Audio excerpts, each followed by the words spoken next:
各位同學、各位朋友啊，又係初學者嘅心得，就係、好多朋友第一日開始去撳個 G chord，發覺好難撳，係咪咧？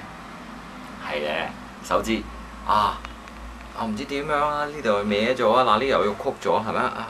又彈到吱啲聽，又出唔到聲。個問題喺邊度咧？呢度有少少 tips 俾大家嘅，就係、首先你嘅手指公要擺喺下邊。喺下邊托住，唔好走上嚟啊！呢個正確嘅姿勢，手指公托住。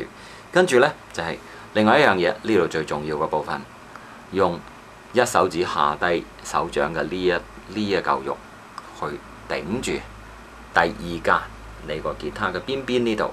OK， 好啦，手指公喺下邊，跟住一手指，跟住二手指90度，關節要曲，記住三手指擺好。4手指擺好 ，OK， 盡量調校到佢90度嘅，就係、每一節關節都要曲啊！呢度要頂住 ，OK， 好啦，跟住啦，再試下由第6線開始，逐個音試到啲聲音係圓滿為止嘅。